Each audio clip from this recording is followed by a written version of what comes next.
أما بعد فأعوذ بالله من الشيطان الرجيم بسم الله الرحمن الرحيم محمد رسول الله والذين معه أشداء على الكفار رحماء بينهم تراهم ركعا سجدا يبتغون فضلا من الله ورضوانا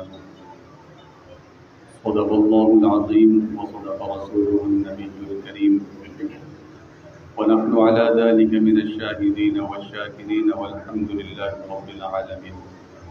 ایک مرتبہ درود پاک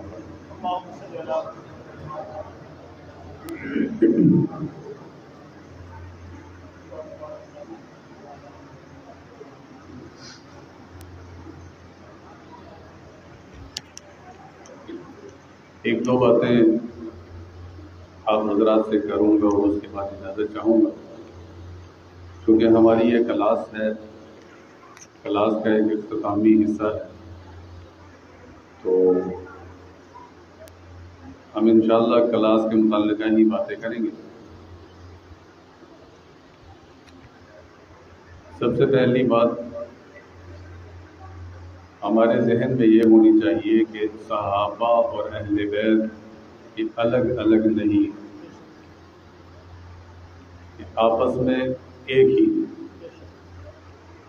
میں مثال دیا کرتا ہوں کہ صحابہ اور اہل بیت یوں ہیں جیسے ہمارے چہرے پر دو آنکھیں، اگر ایک آنکھ خراب ہو جائے، اللہ نہ کرے کسی کی بینائی چلی جائے تو اس کا چہرہ بدنما لگنا شروع ہو جاتا ہے، عیب زدہ لگنا شروع ہو جاتا ہے، اچھا نہیں لگتا چہرہ۔ تو ایک آنکھ خراب ہونے سے انسان کے چہرے میں عیب آ جاتا ہے، اسی طرح صحابہ اور اہل بیت میں سے کسی ایک کو چھوڑ دیں تو دین میں عیب آ جاتا ہے، تو دین عیبدار ہو سکتا ہے۔ تو صحابہ اور اہل بیت ان کو مانیں گے تو ہمارا دین برقرار رہے گا، ہمارے قرآن پاک بھی تبھی برقرار رہے گا، ہماری احادیث بھی تبھی برقرار رہیں گی، تمام کے تمام کا دین وہ تبھی برقرار رہے گا جب دونوں کو مانیں۔ اہل بیت کو مانیں، صحابہ کا انکار کریں تب بھی غلط، صحابہ کو مانیں اور اہل بیت کا انکار کریں تب بھی غلط، دونوں کو مانیں۔ پھر اس کے بعد کیونکہ حضرات حسنین کریمین رضی اللہ تعالی عنہ ان کا یہ آج کل موضوع چل رہا ہے، تو ایک مثال میں دیتا ہوں کہ ہمارے بچے جو ہیں یہ اپنوں سے بڑوں کو دیکھتے ہیں اور ان جیسے کام کرتے ہیں۔ یہ تھوڑی سی سمجھنے والی بات ہے، اگر آپ کی توجہ رہے گی تو انشاءاللہ آپ کو مزہ آئے گا، اگر توجہ نہیں رہے گی تو پھر بس بات ختم۔ تو مقرر یا خطیب تو میں ہوں نہیں، بس یوں ہی آہستہ آہستہ بات کریں گے، انشاءاللہ سمجھ آ جائے گی۔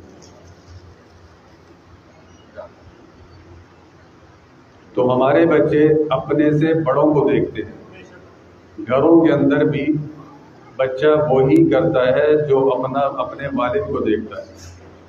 چھوٹا سا معصوم سا بچہ ہوتا ہے، اگر والد اس کے سامنے نماز پڑھے اور ٹوٹی پھوٹی جیسی کیسی وہ بھی ساتھ نماز پڑھنی شروع کر دیتے، اور اگر والد اس کے سامنے گالیاں دے تو وہ بچہ بھی گالیاں دینی شروع کر دیتا۔ اگر ماں باپ اس کے سامنے بے نمازی ہوں، نماز نہ پڑھیں تو بچے بھی نمازی نہیں بنتے۔ تو سب سے پہلی بنیادی درسگاہ وہ ماں باپ کی گود ہوتی ہے، ماں باپ کی گود سے انسان سیکھتا ہے اور پھر آگے چلتا ہے۔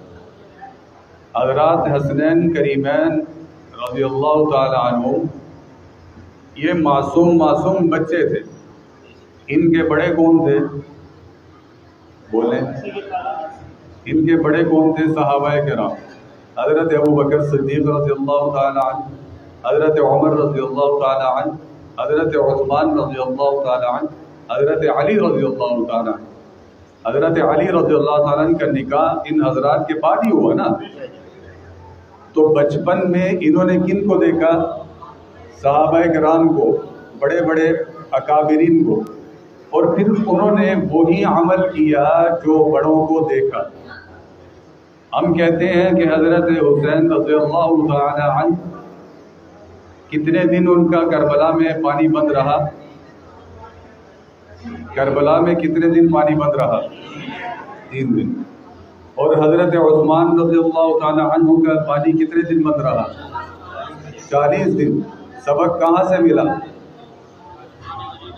سبق کہاں سے ملا؟ حضرت عثمان غنی رضی اللہ تعالیٰ عنہ کے دروازے پر کھڑے ہو کر ان کا پہرا دینے والے کون تھے؟ حضرت حسنین کریمین رضی اللہ عنہ۔ ان کو دیکھا کہ 40 دن تک پانی کے بغیر زندہ رہا جا سکتا ہے، اور پانی کے بغیر دین پر اپنی جان کو پیش کیا جا سکتا ہے، تو میں 3 دن کی قربانی کیوں نہیں دے سکتا؟ تو 3 دن کی قربانی سبق کہاں سے لیا تھا؟ حضرت عثمان رضی اللہ تعالیٰ۔ پھر ان حضرات کو دیکھا کہ اپنی جانوں کی پرواہ کیے بغیر میرے نانا کے دین پر اپنی جانوں کے نذرانے پیش کر دیے، تو سبق کہاں سے ملا؟ انہوں نے بھی اپنے نانا کے دین پر اپنی جان کا نذرانہ پیش کر دیا، انہوں نے اپنے بڑوں کو دیکھا۔ تو انسان اپنے بڑوں کے دین پر ہوتا ہے اور اپنے بڑوں کے دین کو دیکھ کر چلتا ہے۔ اب ہمارے ہاں کربلا کا جو واقعہ ہے وہ اس کو اتنا پھیلایا جاتا ہے، اتنا پھیلایا جاتا ہے، بے تکی اس میں روایات۔ ایک روایت، ایک صاحب کی تقریر سن رہا تھا، وہ کہہ رہا تھا کہ حضرت حسین رضی اللہ تعالیٰ نے گھوڑے کو ایڑ لگائی، گھوڑے کو بھگانے کی کوشش کی، گھوڑا بھاگا نہیں، اور حضرت حسین نے دوبارہ پھر ایڑ لگائی، زور لگایا کہ یہ بھاگے، پھر نہیں بھاگا، تیسری مرتبہ پھر زور لگایا، پھر نہیں بھاگا۔ تو پیچھے مڑ کے دیکھا کہ مسئلہ کیا ہے، تو پیچھے مڑ کے دیکھتے ہیں کہ چھوٹا 6 ماہ کا علی اصغر، وہ اس نے گھوڑے کو پکڑا ہوا تھا، اس وجہ سے گھوڑا بھاگا نہیں۔ اب آپ اندازہ لگائیں گھوڑے کی طاقت اور چھوٹے 6 ماہ کے بچے کی طاقت کو مقابلہ کرتی ہے۔ اس طرح کی الٹی سیدھی روایات گھڑی ہوئی ہے بیچ میں۔ پھر جو کربلا کا واقعہ ہے، اس میں حضرت امام زین العابدین یہ بچے اور حضرت سیدہ زینب یہ بچی تھی۔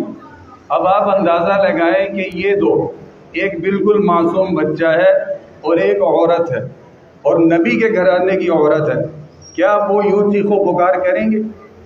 کیا وہ یوں الٹی سیدھے الفاظ ادا کریں گے؟ نہیں، وہ تو دین کے لیے اپنی جانوں کو قربان کرنا وہ سعادت سمجھتے ہیں۔ اب وہ چھوٹا سا معصوم بچہ، اس کی طرف سے روایات کہ اس نے یوں کہا، یوں کہا، یوں کہا، یہ ساری الٹی سیدھی روایات۔ جو آپ کو یہاں پڑھایا گیا اصل سارا یہی ہے۔ حضرت علی رضی اللہ تعالی عنہ کے 9 بیٹے شہید ہوئے میدان کربلا کے اندر۔ کتنے بیٹے شہید ہوئے؟ 9۔ کون کون سے؟ نمبر 1 محمد الاوسط، اور یہ محمد الاوسط یہ سب سے پہلے شہید ہیں، اور یہ حضرت امامہ رضی اللہ تعالیٰ عنہ کے بیٹے ہیں۔ اور حضرت امامہ رضی اللہ تعالیٰ عنہ کون ہے؟ حضرت فاطمہ رضی اللہ تعالیٰ عنہ کی بھانجی ہے، حضرت زینب رضی اللہ تعالیٰ عنہ کی بیٹی ہے، اور یہ حضرت علی رضی اللہ تعالیٰ عنہ کی بیوی ہے۔ حضرت فاطمہ رضی اللہ تعالیٰ عنہ کے بعد حضرت علی رضی اللہ تعالیٰ عنہ نے کئی شادیاں کی، ان میں سے ایک بیوی ہے، ان کے یہ بیٹے ہیں محمد الاوسط۔ اس کے بعد نمبر 2 جعفر بن علی، نمبر 3 ابو بکر، نمبر 4 عمر، نمبر 5 عثمان، اور نمبر 6 عبید اللہ، اور نمبر 7 عبداللہ، اور نمبر 8 غازی عباس، اور نمبر 9 حضرت حسین رضی اللہ عنہ۔ اور پھر حضرت حسین کے 3 بیٹے میدان کربلا میں شامل تھے، جن میں سے 2 بیٹے شہید ہو گئے تھے اور 1 بیٹے بچے تھے، اور انہی کا نام امام زین العابدین کہا جاتا ہے۔ اور یہ امام زین العابدین کی جو والدہ ہے وہ پتہ ہے کون ہے؟ یہ یزدجر، جب یہ ایک حکمران تھا، بہت بڑی حکومت تھی، حضرت عمر رضی اللہ تعالیٰ عنہ کے زمانے میں جب اس کو فتح کیا، اس کی بیٹی شہر بانو یہ قیدی بن کر حضرت عمر رضی اللہ تعالیٰ عنہ کی خدمت میں پیش کی گئی، تو حضرت عمر رضی اللہ تعالیٰ نے فرمایا کہ یہ شہزادی ہے، اس کا نکاح ہم اپنے شہزادے سے کریں گے، اور حضرت حسین سے نکاح کیا، اور حضرت حسین رضی اللہ تعالیٰ سے ان کا نکاح ہوا، اور پھر ان سے 3 بیٹے پیدا ہوئے۔ تو ان کی آپس میں اتنی محبتیں ہیں، آپس میں اتنا پیار ہے، ایک دوسرے کے لیے جانیں تک قربان کر دیتے ہیں۔ ہم کہتے ہیں کہ وہ ان کا حق کھا گئے، وہ یہ کر گئے، وہ اس طرح کر گئے، تو اس لیے ان باتوں میں ہم نے نہیں آنا، ان باتوں میں ہم نے نہیں آنا۔ اپنے دین کو سمجھیں، الٹی سیدھی روایات میں نہ پڑھیں، اپنے علماء سے پوچھیں، اگر آپ کو نہیں پتا تو کوئی مسئلہ نہیں، علماء کس لیے ہے، ان سے پوچھیں کہ ہمیں اس کی وضاحت کر دیں۔ اللہ رب العزت ہمیں ان باتوں پر عمل کرنے کی توفیق نصیب فرمائے، اہل بیت سے محبت نصیب فرمائے۔ میں اصل میں یہ تھوڑا سا سبق تھا، میں نے کہا چلو یہ میں آپ کو سنا کر میں بھی اس میں شامل ہو جاؤں۔ حضرت یوسف علیہ السلام کے زمانے کے اندر حضرت یوسف علیہ السلام کو جب شاہ مصر نے قید کر لیا تو بڑے بڑے بادشاہوں انہوں نے بولی لگائی اور اعلان کیا کہ اس یوسف کو کون خریدے گا، اس یوسف کو کون خریدے گا، تو بڑے بڑے بادشاہ وہاں موجود تھے۔ تو اس دوران ایک بڑھیا آئی، اس کے سر پہ ایک گٹھڑی تھی روئی کی، ایک آدمی نے پوچھا کہاں جا رہی؟ کہا کہ میں یوسف کو خریدنے کے لیے جا رہی ہوں۔ تو اس آدمی نے کہا کہ اماں جان آپ کو کیا ہو گیا؟ وہاں بڑے بڑے بادشاہ بیٹھے ہیں یوسف کے خریدار، آپ اس روئی کی گٹھڑی کے بدلے میں یوسف کو خریدنے کے لیے جا رہی ہیں؟ تو اس عورت نے جواب دیا پتہ مجھے بھی ہے کہ میں یوسف کو نہیں خرید سکتی، لیکن کل قیامت والے دن جب اللہ رب العزت یہ سوال کریں گے کہ میرے یوسف کو آزاد کروانے کے لیے کون کون آیا تھا، تو اس میں میرا نام بھی شامل ہو جائے گا، اس وجہ سے میری بھی مغفرت ہو جائے گی، میں تو اس لیے جا رہی ہوں۔ تو کل قیامت والے دن اہل بیت کا جب تذکرہ ہوگا کہ میرے اہل بیت کا کس کس نے تعارف حاصل کیا تھا، کس کس نے اس میں شوق پیدا کیا تھا، شوق حاصل کیا تھا، تو اس میں ہمارا بھی شمار ہو جائے گا آپ حضرات کے ساتھ۔ تو اس لیے میں بھی شامل ہوا۔ اللہ رب العزت ہمیں ان باتوں پر عمل کرنے کی توفیق نصیب فرمائے، آپ کو کامیابیاں نصیب فرمائے، اور ہمیں سچی اور سچی اہل بیت سے محبت نصیب فرمائے۔